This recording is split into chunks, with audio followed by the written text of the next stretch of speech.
आखिर भगवान श्री राम ने कितने वर्षों तक अयोध्या पर शासन किया? अपनी देह त्यागने से पहले प्रभु श्री राम की आयु आखिर कितनी थी? मित्रों, आपका स्वागत है हमारे चैनल पर।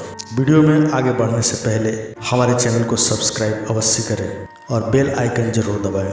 साथ ही कमेंट बॉक्स में जय श्री राम लिखना न भूलें। मर्यादा पुरुषोत्तम भगवान श्री राम, जिनका उदाहरण आज भी दिया जाता है, जो मर्यादाओं से बंधे हुए थे और एक धर्म के पथ पर चलते हुए अपने पूरे जीवन काल में अपने शासन को उन्होंने बखूबी निभाया, जिसकी वजह से आज भी उनका नाम विख्यात है। स्वयं नारायण के अवतार भगवान श्री राम, जिन्होंने धर्म का पालन किया, अपने पिता और माता को दिए हुए 14 वर्ष के वनवास को उन्होंने स्वीकार किया। रावण जैसे महापापी का वध करके धर्म की नींव रखी। लेकिन एक सवाल जो आज भी आप लोगों के मन में कभी न कहीं उठता ही है कि आखिर भगवान श्री राम ने अयोध्या में कितने वर्षों तक शासन किया था, और जब उन्होंने अपनी पृथ्वी से देह त्यागी तब उस समय उनकी आयु कितनी थी? आज की इस खास वीडियो में हम यही जानेंगे। भगवान श्री राम की आयु जानने के लिए हम चाहे तो वाल्मीकि रामायण का भी संदर्भ ले सकते हैं। तो चलिए सबसे पहले जानते हैं कि आखिर वाल्मीकि रामायण में क्या लिखा गया था। आखिर भगवान राम ने कितने समय तक शासन किया था, उसके बारे में क्या क्या विशेष जानकारी हमें मिलती है। तो रामायण में वाल्मीकि जी लिखते हैं कि चैत्र मास की 9वीं तिथि में पूर्णवर्षी नक्षत्र में 5 ग्रह अपने उच्चतम स्थान में रहने पर, वहीं कर्क लगन में चंद्रमा 7 बृहस्पति के स्थित होने पर भगवान राम का जन्म हुआ था। इसके बाद वाल्मीकि जी फिर से लिखते हैं कि जिसमें विष्णु जी देवताओं से कहते हैं और साथ ही ऋषि मुनियों से भी कहते हैं कि उस क्रूर राक्षस का नाश करके मैं 11,000 वर्षों तक पृथ्वी का पालन करता रहूंगा और मनुष्य लोक में निवास करूंगा।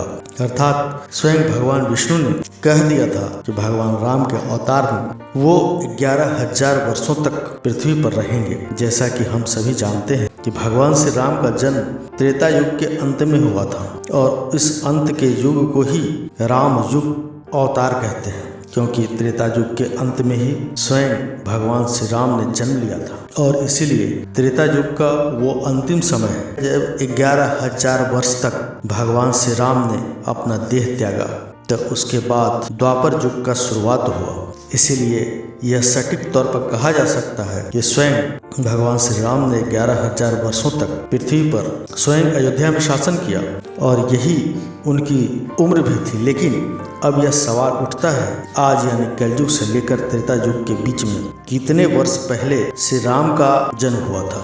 इसके लिए हमें विभिन्न वैज्ञानिक साक्ष्य, साथ ही अलग अलग साहित्य को बारीकी से पढ़ना होगा। तो चलिए इस बारे में भी विशेष तौर पर जानते हैं। जैसा कि हम सब जानते हैं कि हमारे यहाँ 4 युग हुए, सतयुग, त्रेता, द्वापर और कलयुग। वहीं सतयुग की अवधि 17,28,000 वर्ष है, त्रेता युग की अवधि 12,96,000 वर्ष है, द्वापर युग की अवधि 8,64,000 वर्ष है, कलयुग की अवधि 4,32,000 वर्ष है। तो वहीं अगर त्रेता युग के अंतिम सालों में भगवान श्री राम का जन्म हुआ था, अगर देखा जाए तो वह 11,000 वर्ष है। इसके अलावा द्वापर युग 8,64,000 साल का है। उसके बाद कलयुग शुरू हुआ, और कलयुग के इस समय 5100 वर्ष बीत चुके हैं। तो अगर इन सबको मिलाकर देखा जाए तो 88,000 वर्ष पहले भगवान श्री राम का जन्म हुआ था। जी हाँ, आपने बिल्कुल सही सुना, क्योंकि इसमें 86,000 द्वापर युग का हो गया। इसके अलावा कलयुग का समय 5100 वर्ष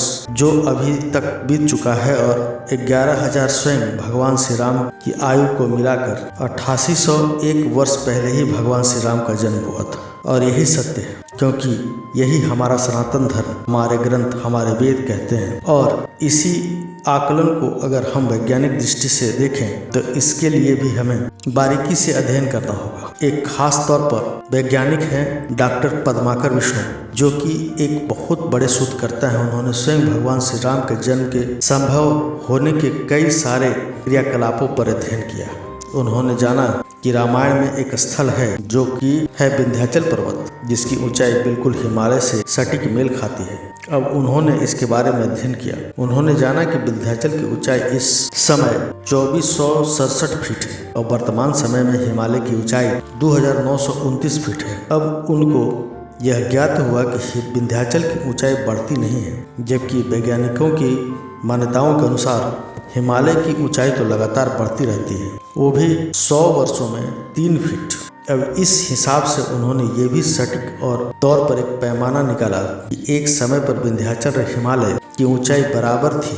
तो उन्होंने जब इसका आकलन किया तब उन्हें पता चला कि कुल मिलाकर विंध्याचल और हिमालय की ऊंचाई बराबर होगी। तब उस समय कुल मिलाकर 8,854 वर्ष बीत गए होंगे, जब दोनों की ऊंचाई बिल्कुल सटीक थी। और इसका वर्णन हमें वाल्मीकि रामायण में मिलता है।